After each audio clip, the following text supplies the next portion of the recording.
It's time for Dying to Bloom with your host, Carrie Potter. Good morning and welcome to the first Dying to Bloom radio show. My name is Carrie and this will be a monthly show on the fourth Thursday of the month. I do work for WRCR and I decided to launch this show because I'm actually passionate about this topic. The last several years, I've given presentations to elected officials, environmental groups, and others in the area on bringing a green cemetery to Rockland. And in some ways, I've been vocal on the issues, and in some ways, I've been a little timid and held back. So ironically, talking about death and burial options is an inspiration to appreciate life and live and just go for it. So I'm going for it with the first Dying to Bloom radio show. I plan to cover a variety of topics, such as the Funeral Consumers Alliance. I bet you don't know what that is. Things you should know before you go. New York State legislation, funeral, and the variety of burial options. And of course, bringing a true green cemetery land conservation option to the Rockland County area. And that being said, I have to be fair in saying that there are some green burial choices here in our area. Mary Rest Cemetery, which is in Mahwah, has a green section to their cemetery. That's a Catholic cemetery. As well as Sleepy Hollow over in Westchester has made a green cemetery section. And there's a growing trend towards natural burial. That's why people or cemeteries and funeral homes are starting to make accommodations to fulfill the growth and the interest. I think as people become more aware of the options and our current traditions and how they came to be, they're making alternative changes. So I'm going to learn as I go through this show with you each month. I don't know everything about it, but I am, if you haven't got the idea already, very passionate about green cemeteries and as a means of land conservation. I do have a guest coming on the show today. He'll be joining us shortly.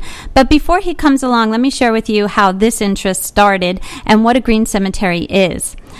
Several years ago, I grew up here in Rockland County, but several years ago, maybe about 10, I caught an article in our Journal News about a new green cemetery called Green Springs in Newfield, New York. It's up in the Ithaca area.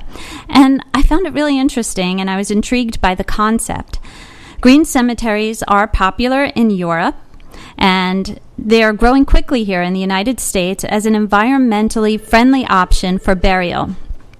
It's a way to conserve land, keep it in its natural beauty, and still utilize it as a cemetery. Bodies are not embalmed. They can be buried in a biodegradable coffin. There are many beautiful products out there actually to accommodate this growing choice, like natural weaved coffins, a simple pine box, echo pods made from recycled paper, and even shrouds. Graves are hand dug, so there's minimal disturbance to the land. Trees, plant life remain in their natural state. It remains a natural habitat for wildlife and conserved land that can still be used for hiking, open trails, and for our own enjoyment. In lieu of large headstones, one can choose to have an indigenous rock engraved as a marker or plant a native flower. Green Springs, the cemetery I was referring to, which I've had the opportunity to visit a few times and totally enjoyed it.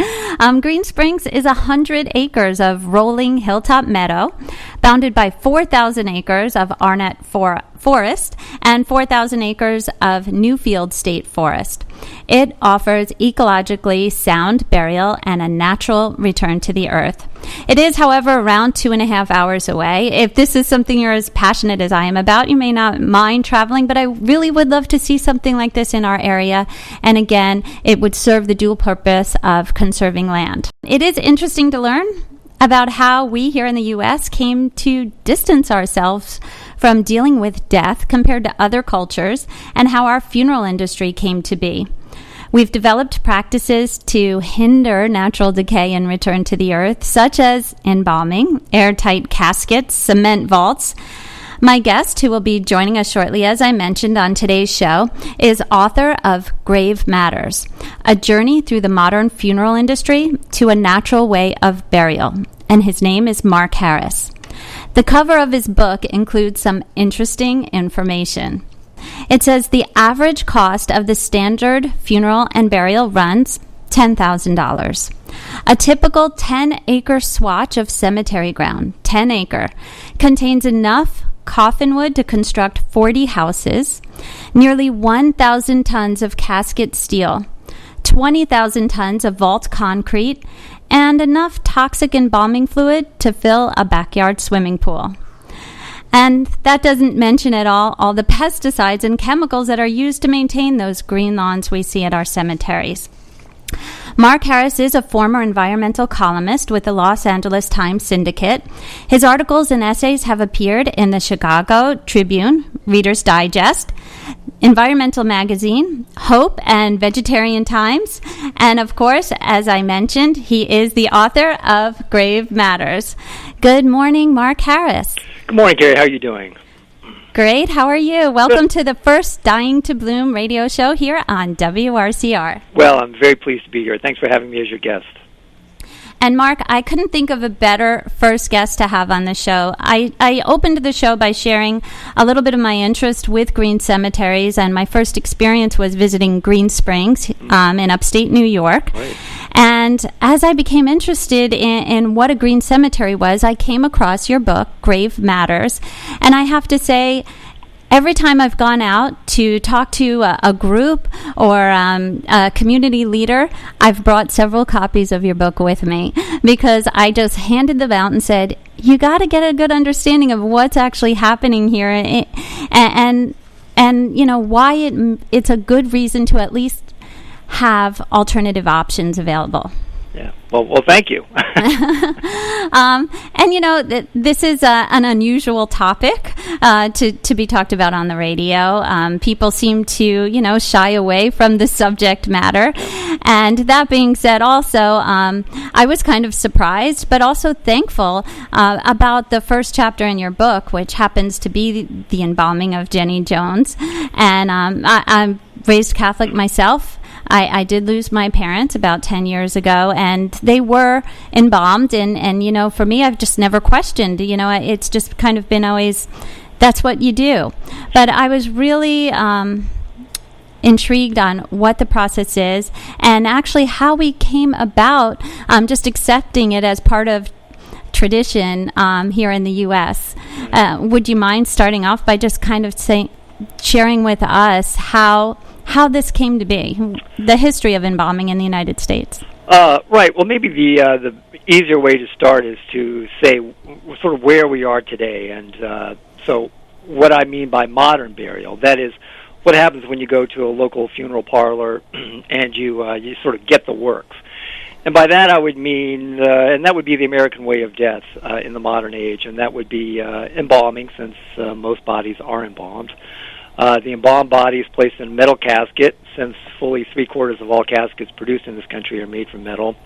And then the burial of that embalmed body, casketed in metal, which is then placed in a concrete burial vault, which is the usual requirement of your local cemetery. So that is modern burial. And it's a far cry from what we used to do in the early years of the Republic, and really, in fact, what humans have been doing for, you know, time immemorial. And that's what I would truly call natural burial. So in the first 150 years or so in this country's history, Americans, for the most part, died at home. Women, for the most part, would wash and dress the body, lay it out in an unheated front room, parlor, or a bedroom. Family members would come, friends, locals would come and view the remains in the home. After a service in the home or at the church, somebody would be called to dig a hole in the back 40 or the community graveyard. The local carpenter would be called to pound out the pine box, or one would be bought at the furniture store. And then at the graveyard, the body, that unembalmed body, would be laid into a vaultless grave in a casket and lowered into the ground, and the body would be allowed to decay naturally and rejoin the elements. So there was no chemical embalming of the remains, no body hermetically sealed against the elements. a body consigned to the earth would return to the earth and shortly become a part of it. So that whole process began to change in the mid-1800s. There were a number of reasons for that. The rise of the middle class, the industrializing of the country, but I think no single event was more affecting than the Civil War. For the most part, the battles of the Civil War were waged across battlefields of the rural South. Per tradition, bodies were buried on or near the battlefield where they fell, sometimes in dugs that are very hastily dug. Northern families who wanted to retrieve their slain family members would send emissaries to retrieve them from those graveyards or from hospital morgues, and then place those bodies in wood coffins, and then those wood coffins would be put on rail cars for that long rail ride home. That rail ride home could be thousands of miles in some cases, and those that took place in the summer particularly, created conditions inside the rail cars that were sweltering. Bodies actively decomposed on that trip home, and sometimes putrefying gases would build up within the coffin sufficient to explode it, which did not make for a very pleasant arrival back at the home port. So it was at that point that battlefield surgeons began suggesting a new method for preserving the bodies for that long trek home, and that was embalming. Now, of course, embalming had been done for thousands of years. Early Egyptians did that. But it was not really embraced by this country because embalming, which is a very invasive procedure, was seen as the desecration of the human temple of God, which is the human body, so it had been limited in practice. But the undeniable benefits of the procedure during the Civil War really, I think, helped sell it to the Republic that had been reluctant to embrace it. And so then you have battlefield surgeons setting up embalming stations at the edge of battlefields, and sometimes even signing up clients before the battle had even commenced. So then, then there's the embalming of Abraham Lincoln, a very public embalming. Abraham Lincoln is embalmed, then placed on a rail car for that 1,600-mile journey back to Springfield, Illinois, his home cemetery. And the coffin would be unloaded at about a dozen ports along the way. At each one of those, the coffin would be taken off the train in these cities, taken to a public viewing area and opened for public view. So it's estimated that 1 million Americans filed past the casket of our slain 16th president, and he looked pretty good. So I think that families then saw embalming as not only just a way of preserving remains, but as a way of making them look pretty good for the purposes of the home funeral. Then you have the nascent funeral trade, since only the funeral director has the patented embalming chemicals and only he knows the procedure for embalming remains. So then you have the rise of the undertaker, who had been undertaking these affairs at end of life, becoming a full-blown funeral director who began conducting affairs in his own funeral parlor, which is a replica of the real thing, and begins embalming remains. Then we have the appearance of the burial vault, that sunken concrete box at the bottom of the grave, which initially was designed to deter grave robbers who had begun supplying medical schools with fresh cadavers. And then, so we have then suddenly the rise of an industry which is churning out a whole bunch of goods and services that are still with us today, including the concrete burial vaults, the metal caskets. Some of these can run as much as $20,000. So then we have this new American way of death with remains embalmed, casketed increasingly in metal, and buried in the local, cemetery. And families who had been very involved in the care of the dead in those early years are now relegated to mourners and really are fairly passive in the conduct of the funeral. And that's what you call, or what people in the industry call modern burial, is the way we currently do it. But traditional burial is really going back to those pre-Civil War times, as you mentioned, where we cared for our own dead and we didn't do the whole embalming process. Well, that's right. And I think that when people hear the word green burial, they think it's just this environmental concept that's fairly new. But in fact, obviously, we've been burying humans in a green way for thousands of years. What we call green burial is really nothing more exotic than our early forebears used to bury their dead as a matter of routine. Jewish burial is green burial, as is traditional Islamic burial. So these are not new concepts. This is not a green concept. It's certainly good for the environment, but this is truly a return to an old-fashioned kind of burial that was really de rigueur not that long ago. But as far as this topic goes, I think there are, or I've noticed actually, that there are a lot of misconceptions about embalming, and that it's almost never required by law, and many people don't realize that. And apparently in U.S. and in Canada, we're the only countries where it's widely used. Is that correct? That's right. We have so many misconceptions about embalming. In fact, when I was first working on the book, Carrie, I was well into my research, and I was mostly writing about all the alternatives to modern burial. Burial in the backyard, and cremation, and burial in these beautiful natural cemeteries like Green Springs.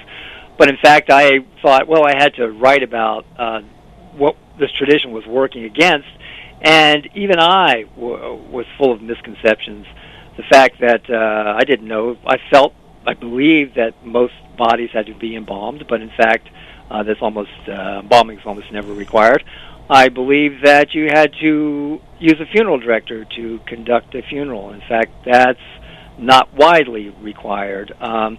It's required in some states, but in the vast majority of states it is not. I thought that you had to buy a casket from a funeral director, but in all but a handful of states, in fact, it's perfectly legal to buy a casket from an internet discount broker, a local carpenter. You can even make one yourself, and if you're using a funeral director to handle your affairs, he or she has to accept your third-party casket and can't charge you a handling fee to do so. I felt that there was perhaps maybe even some public benefit to embalming health-wise, and that's not the case. So there are all these misconceptions that we bring to the funeral parlor, and we're ready to plunk down anywhere from $10,000 to $12,000 on average for this modern send-off, and we really don't know what we're doing. Well, that's one of the inspirations for this show. There's just so many topics to cover as far as the funeral and burial industry, believe it or not. And there are also a variety of options as far as burial options. And we talked about embalming, which happens to be the first chapter in your book, and I realize that may not be for everyone, and if you're not into reading that, but I think it is very eye-opening. There are several other chapters in which you actually walk through the process with families that have chose different alternatives. Can you talk a little bit about some of those? That's right. The book, after those first initial chapters, which looks at what happens when you go to the funeral parlor and you get the modern, you go by the modern method, and then actually after the body's embalmed, what happens to it when you put it in the cemetery? What are the environmental costs to that? What happens to a body when it's casketed in an anaerobic environment? Then the rest of the chapters look at they're full of stories. Families that I found who had looked outside the funeral parlor doors and had embraced a more natural way of burial. So I follow a woman in New Jersey who took the cremated remains of her husband and went down to Florida, and with the help of a company called Eternal Reefs, mixed her 5 pounds of ashes, cremated remains, with concrete and created what they call a reef ball, which is a hollow igloo that's punched through with about a dozen holes, and then it's left to dry, and then eventually it's dropped offshore onto established artificial reef sites, creating more habitat for marine life. I follow families who use the local carpenter to create the plain pine box for a very beautiful funeral. This one happened out in Iowa. I profile families who choose cremation, families who have buried loved ones in their rural backyards, all legal, other families who have buried loved ones in these natural cemeteries like Green Springs, which are springing up all around the country. So all of these methods are beautiful. For the most part, they tend to be significantly less expensive than the modern method.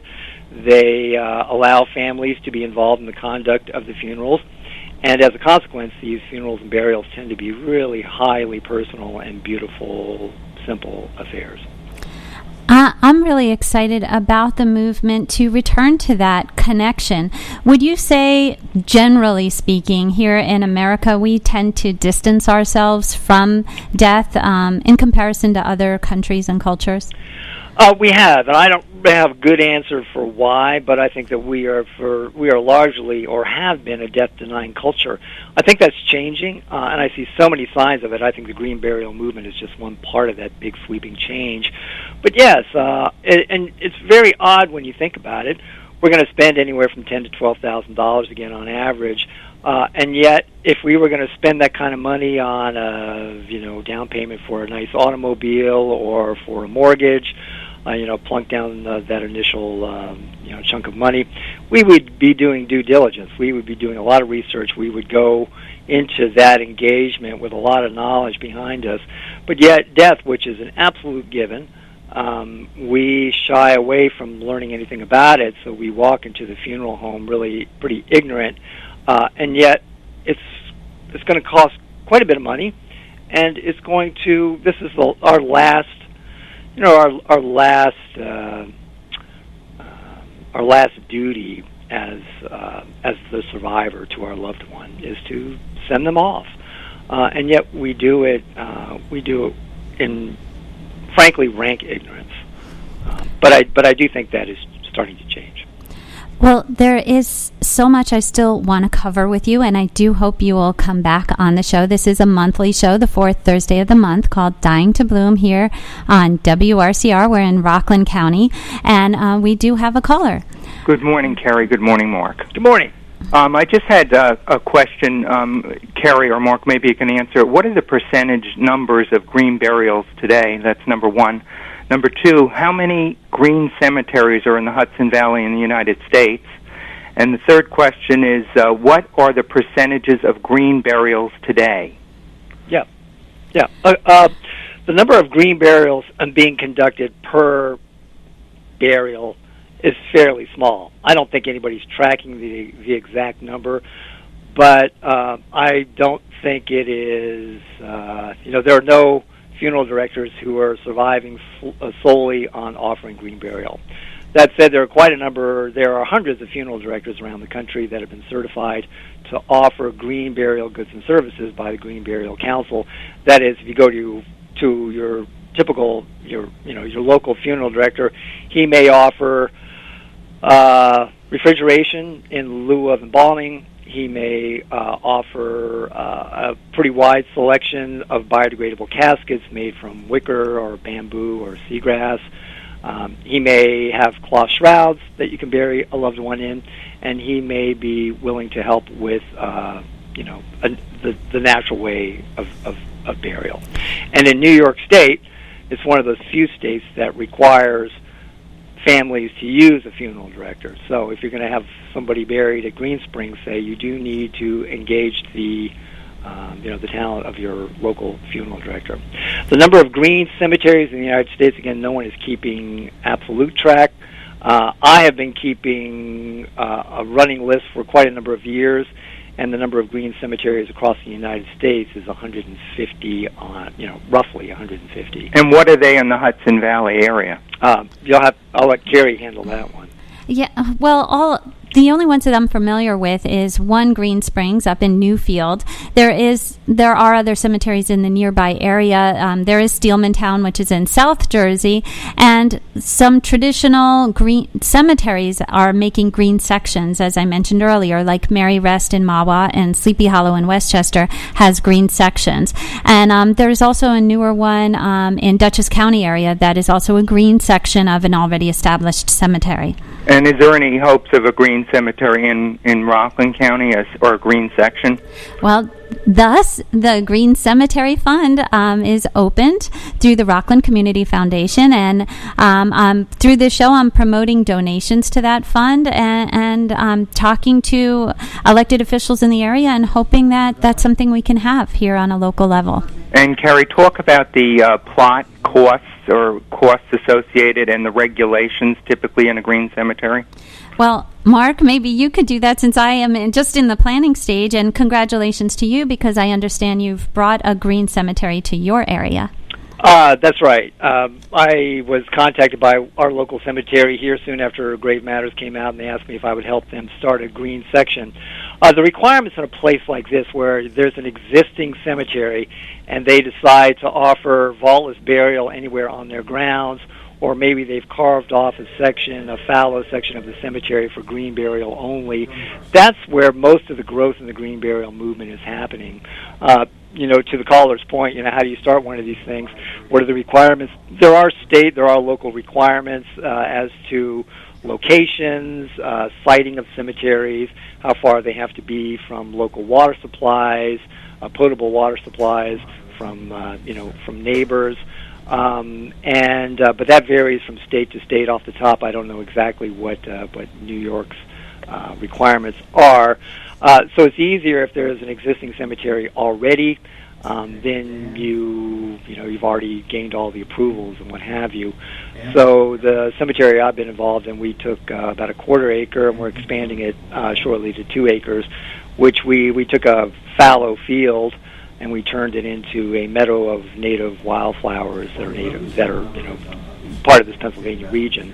And I'm looking at a list that I keep of New York cemeteries, so green cemeteries. So I see about 6 of them. You've got Green Springs. There's one, and there are a couple in the Albany area. Rochester, New York, surprisingly, has quite a number of natural cemeteries. And then there's one at Sleepy Hollow, which is obviously that very famous cemetery in Tarrytown. They've opened up a natural burial section. So there are options in New York State, but locally, I don't know. And one thing you could always do is call your local cemetery and ask if they would allow for the vaultless burial. If the whole purpose of green burial is to allow the body to decay naturally and rejoin the elements, if you don't have a burial vault, and any cemetery will allow you to have a wood casket and the body's not embalmed, which is not a requirement, then you can have a green burial in an existing plot. So that's also potentially a possibility. And you also mentioned the Green Burial Council, which they do have a website which lists some green cemeteries. And the Green Burial Council was established just to set up some guidelines and regulations for those to follow to keep it green, right? That's right. The whole idea behind the Green Burial Council is, anybody could open up a cemetery and call it green and yet bury an embalmed body there, or have requirements that are not strictly green, say by allowing pesticides to be sprayed onto, into the environment. Maybe they would, allow biodegradable caskets to be buried there. So the Green Burial Council is trying to prevent that kind of greenwashing from happening by saying, listen, if you want a green cemetery, here's some of the requirements that you have to meet. And so families can see that list and they can know, okay, these have been approved and these are honest agents. My heart and soul is really into that true, land conservation, which it's also being utilized for the green cemetery, kind of serving that dual purpose of preserving a large piece of land and keeping it open space while serving that dual purpose of being a burial ground. Up in Green Springs, I was just so overwhelmed, and I know you feel similar because I've read this in your book, by the abundance of life that I felt around me, the greenery, the wildlife, the butterflies, I sat on the ground and I saw a little cracked eggshell and thought, a little bird was just born here. This cemetery is so full of life. I thought it was absolutely beautiful. We do have another caller. Hi, you're on Dying to Bloom. Good morning, Australia calling. Hi, Australia. How are you? I'm very well. Firstly, congratulations on the new show, and it's an interesting subject nonetheless. I just wanted to say we've got a movement down here which is being met with great support and positivity. We've got a Labor Party in power, have control over the Senate, and they're in full support of green cemeteries, and we've got an ever-increasing amount of them popping up in different states. One of the things that I just read was, on an acre of land, you can only legally bury about 1,800 bodies. So they've been pushing a lot of the studies on environmental impact and the cost benefits that you described before. And the interesting thing is we've got a lot of land, but this still shows that if you have political support and the facts are made aware, the public, is receptive to understanding those needs. Well, that's very true. I know that, the green burial movement, we're talking about the U.S. green burial movement, but actually what's happening here in the United States is just reflective of a larger global movement that really is taking hold in quite a number of countries.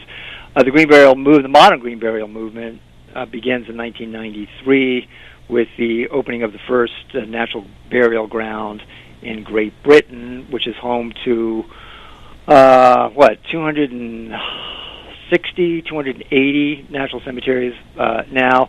But there are also natural cemeteries in Germany, which are operated within state-owned forests and parks. There are natural cemeteries in France. There are natural cemeteries in South Africa. There are natural cemeteries in New Zealand and in Australia. Japan has a kind of interesting twist on natural cemeteries. So this whole idea of just returning to the earth in a natural way, again, we niche it in this country as an environmental way to go, but in fact it's just this beautiful way to return to the elements, which I think speaks, at least to many of us, of a fundamental need to go back to the source of life, go back to where we came from. It's not a strange or modern or even terribly innovative movement. I think what's innovative about the natural cemetery, something that separates it from its predecessor, is this whole idea, as Carrie's talking about, of turning the cemetery into a nature refuge, looking at it as a way of not just allowing bodies to go into the ground in a natural way, but also a method of preserving ecologically significant land from development, and then taking that whole concept one step further, where you don't just preserve the land, but you actively work to restore the land to ecological health. And you do that by returning native species onto grave sites. So at Green Meadow, the cemetery that I'm helping to operate in Pennsylvania, we have a list of wildflowers that are native to Pennsylvania that we were returning, this grassy field to. You have burial. You limit the number of burials so you don't overfill the land with bodies. You create spaces within these environments where people can sit and reflect. And I was up with my daughter the other day, and we were sitting in the middle of wildflowers, and she said, "I just love to come to this place. I love to sit down here." And as Carrie said, you look and see the whole natural cycle turning in this beautiful environment. So the natural cemetery is a way of returning us to giving us an opportunity to return to a natural environment. We have fewer and fewer opportunities to do that, but what a great way to preserve land and also give families that opportunity to get back to nature than by going back to a cemetery. That being said, boy, we're just about out of time here. I think I'm going a little bit of overtime. Australia, thank you for calling in. And Mark, most important of all, I didn't mention where we can reach your book and your website information. Again, the name of your book is Grave Matters. This is Mark Harris joining us on the line. What's the best way for our listeners to get your book? You can order it at bookstores, or you can reach me on my my webpage. So that's gravematters, one word, .us, as in United States. And if you have any questions that I didn't answer on the show, or if you have comments, please feel free to check in. I maintain Twitter and Facebook, and I maintain a blog. So feel free to contact me. And I hope you will join us again. We've barely touched the surface. We didn't even get into cremation and some of the other interesting options that people are turning to today.